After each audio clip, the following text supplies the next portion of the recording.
Hey, welcome to Mooney Reads.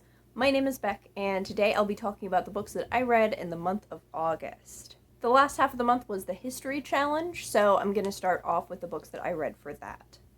The last book that I finished was Have Black Lives Ever Mattered by Mumua Abu-Jamal. Mumua Abu-Jamal is a journalist who has been covering the Black Power movement for quite a while. He was imprisoned in the 1980s and sentenced to death row. Several decades later, some of the evidence was re-reviewed and he was taken off of death row, but he still writes from prison. This is a collection of essays that he wrote between 1998 and 2016 on police brutality. So this is basically a discussion and recent history of police brutality. Obviously, the content is really difficult emotionally, but the way that he writes and how short a lot of the essays are makes it a lot easier to get through. This book is incredibly important. I haven't really seen a recent history of police brutality laid out like this at all. I'm sure that they probably exist somewhere, but they're certainly not one of the main books that a lot of people are talking about. History in general is very important for understanding the things going on now. But when you only have history that seems very far away and current events with nothing in the middle, that's also a huge chunk missing. And judging by the popular discourse that I have seen on race, that's definitely a huge piece that is missing. And that's actually something that he comments on in here. Immediately after somebody becomes a headline, they go away. And then you get the next person a while later. It's like there is no continuity, which is why a book like this is going to be so important. Before Trayvon Martin in this book, I think I recognized one name, and that's James Byrd Jr., who has a law named after him. So it's obviously something that I needed to read, but I think that it's a thing that most people need to read because I don't think people are very aware of it. This is really something that should have been at everyone's attention in the middle of everything happening last year, but it wasn't. At the very least, not in popular media. So this was incredible and very, very important. The book that I finished before that was Asada, an Autobiography. I started reading this book in December of 2019. Set it down because that's what my brain does sometimes, and I've picked it up sporadically, but I made a concerted effort to finish it over the last couple of months. And I did, and I highly, highly, highly recommend it. Me setting it down was, again, my brain problem, definitely not the book. This is an autobiography, so it covers her whole life, but she does this using two timelines. There is one timeline that starts the night that she was shot by police, and accused of killing the police officer who died during the incident, despite the fact that she physically could not have done that because of the way that her arm was broken. So this starts out with her in the hospital being watched day and night, despite not actually being able to get up and do anything, by police officers who harass her and are violent towards her. And then from there, she gets moved to solitary confinement for an extended period of time. Throughout this whole specific plot line, she has experienced multiple court cases because she's tried for two separate bank robberies, neither of which she was at, with a lot of super sketchy evidence. She gets acquitted of both of those. In all of these cases, it also details the ridiculous hoops that she and her legal team have to go through just to be able to present evidence, or not being able to present evidence at all, sometimes being brutalized by the police in the courtroom. It's genuinely horrifying. And this happened in the mid-70s, which is really not that long ago. I think a lot of people try to position it as a really long time ago, but this would have been around the time my mom was born. Her parents, my grandparents who are alive, I can call them, they would have seen this happen when they were adults. Not old adults, young adults. So every other chapter you're getting that. The rest of the time you're getting basically all of her story before that. It starts out during her childhood, the kind of racism that she faced in school, what it was like moving out and living on the street for a little while, having run away as a teenager, early teenager. Then she moves back home and eventually gets into the workforce, gets into college, has all of these interactions with various leftist groups. And a lot of the insight that she has into the condescension that especially a lot of the white male leftists have, as well as the sort of infighting, just a lot of the critiques that she has could be about modern leftism, like on the internet. Obviously some of the language is a little bit kind of archaic at this point, but it's the same thing. History is a circle. It's not even a circle, it's all happening at once, and this is proof. But towards the end of kind of that section, she also talks about being a part of the Black Panthers and seeing it sort of crumble. Partly, I guess you could say because of some of the disagreements, but a lot of what she saw also had to do with the FBI, with COINTELPRO, and other things that they did to undermine the Black Panthers and a lot of other civil rights and other movement organizations. So this was incredible. It was also really well written. She incorporates poetry into this book as well, which I really liked and thought was super interesting. Definitely makes me excited to read more Audre Lorde because she talks a lot about like being a poet and that being an integral part of herself. And while I don't think that Assata hit on that necessarily, I still think that being a poet and having that like artistic piece is valuable and important. And I mean, there's a reason she included it in her autobiography, right? So that was this. 5 out of 5, obviously. Another book that I finished, don't really remember totally when I finished it. It was a kid's book. I think it's called Pigeon Goes to School. It was one that we were selling as kind of our children's book that was on sale at work. So I read it. It was a really fast read. Pigeon's scared to go to school, but then realizes he needs to go to school. It's cute. Not super deep, but cute. Another book that I read during the course of the month is Astrology for Real Life by Theresa Reed. Like you can tell from the title, this was about astrology. I kind of read this throughout the month, and it was super cool. It shows, the majority of the book shows you what different parts of your chart mean. I'm not about to get all into it, but it shows you basically what a lot of that means, what each of the planets mean. It goes into like asteroids, like maybe this much. It was really interesting. It was good. I went through and took notes. I also, since it's a journal, so I reflected on my own chart, which is so cool. Like, if y'all can't tell by the self-help that I indulge in, I've talked about the Enneagram. I'm gonna talk about something else later on in this video. I really like being able to reflect on myself, and having a book just roast me is sometimes really necessary. So it makes sense that the stars would roast me as well. But it's really good. I've started to look at other people's charts too. I just finished putting together something for a friend about their chart, and I'm starting to look at my mom's.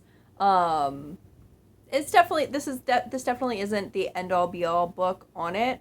I definitely have kind of glanced at other things while reading this, but I think that it's a good start for sure.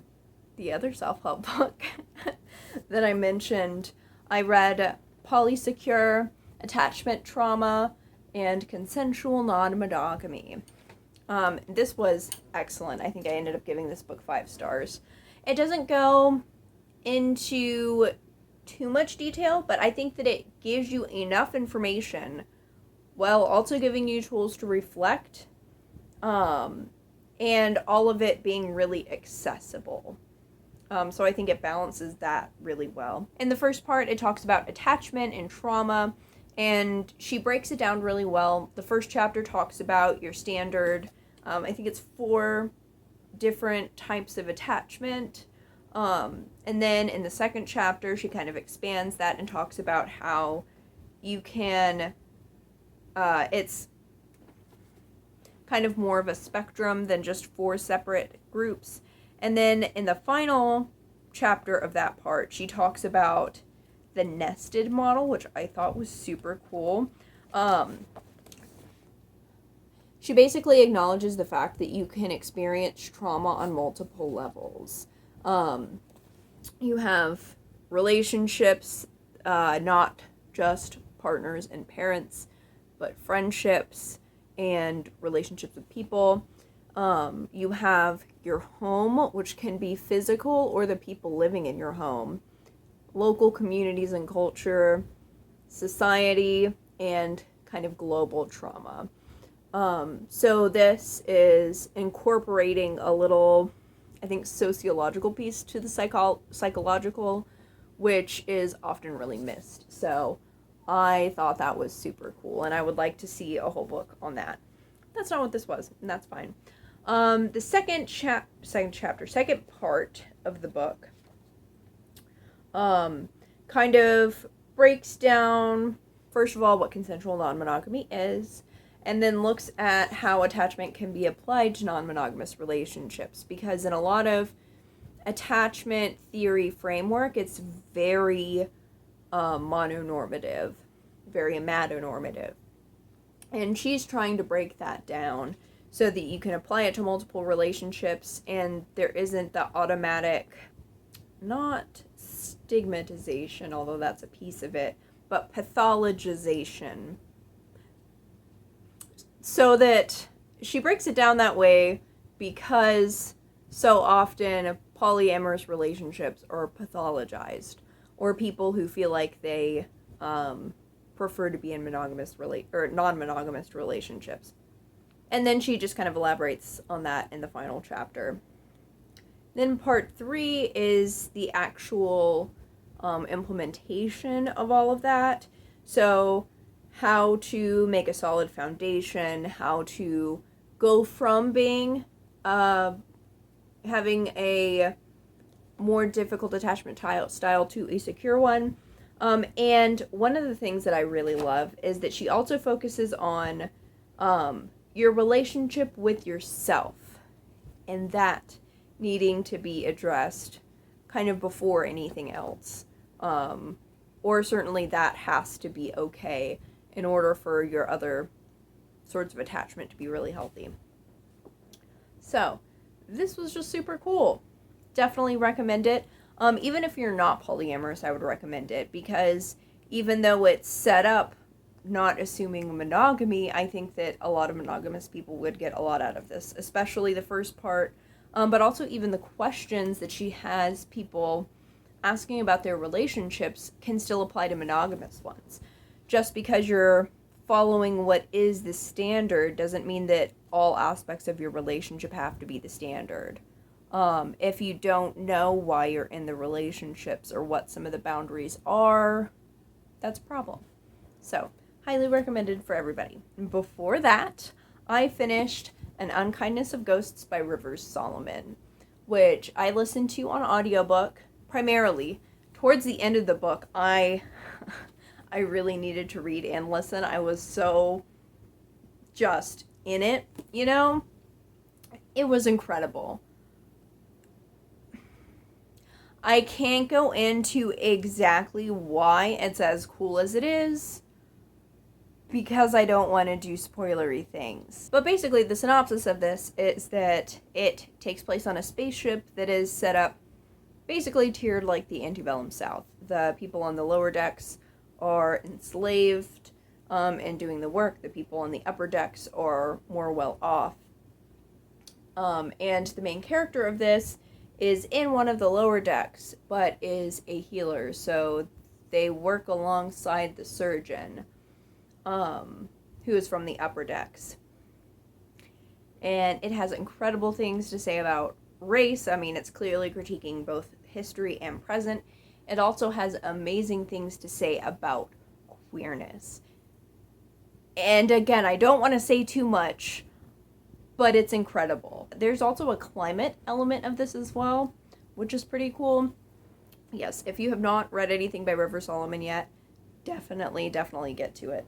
Next, or I guess before that, the first thing that I read in the month was the first 4 volumes of Given. I only have the first 3 here because I read the 4th one at the bookstore. So I really liked the first one. The first one was a reread. I originally read it a while ago, but since I got the other 2, I wanted to go ahead and reread volume 1. The whole premise is that Aoyama is a high school student who's in a rock band. He stumbles across this boy who's napping in the spot that he wanted to nap in the hallway. And this turns out to be Mafuyu, who also has a really nice guitar that, like, the strings are clearly super messed up. One of the strings is broken. Aoyama ends up fixing it for him, and Mafuyu starts asking if he can have lessons. Aoyama is really hesitant, like, I don't know. But then he hears Mafuyu sing. And so that's the start of it. Super cute, super gay. As you read, it only gets gayer. I think everybody is not heterosexual. Nobody is heterosexual. There we go. I liked the first book a lot. I liked the premise. I liked what was going on. Book 2 was even better. Book 3 was excellent. But book 4, like, the first half was getting interesting. We were getting some backstory, some drama. And then halfway through the book, something just happened. And a lot of people were, like, mad in weird ways, like, a little bit beforehand and after, like, within their interactions, that I thought, like, I know that manga does the thing where they're, like, over dramatic and stuff like that, but I did not understand the anger. And the thing that happened halfway through the book was just super, super unnecessary. It's a sexual assault scene. And I was just really mad about it. I didn't think it was necessary. I don't think that it was handled well, and I really hope that they fix that shit in the 5th volume. I won't be able to read volume 5 anytime soon because the bookstore that I work at doesn't have it, and they're having problems printing manga, or receiving manga that's printed. Probably both things, actually. But that is all that I finished reading during this month. I have, I think, only 2 things that I actually worked on reading. I do have lots of stuff that I'm technically in the middle of because, you know how it is. But I didn't work on any of those. So I just have 2 things that I worked on. So I worked on The Basic Principles of Marxism-Leninism by Jose Maria Sison. I am now a little further than I was before. Not by, like, a ton. I honestly don't remember where I was at the beginning of the month, so, that's fine. I should be able to finish it, though. It's really not that long. I just need to sit down and read it. And then the other book that I have is one that I started, and that is Darius the Great is Not Okay. You can see I'm not super far in. Apparently, it's about to get real good. The whole premise of the book is that Darius is in a multiracial household. He's part Persian, part white, and he isn't totally connected to his Persian roots, which causes some internal struggle. And he ends up going to Iran part of the way through the book, which is at the spot that I'm at right now. That's also in the synopsis, so it's definitely not a spoiler. So, I'm looking forward to actually getting into this. So, that's it for August. If you've read any of these, definitely let me know about them in the comments below, or let me know what your favorite book of August was. Thank you all so much for watching. Bye.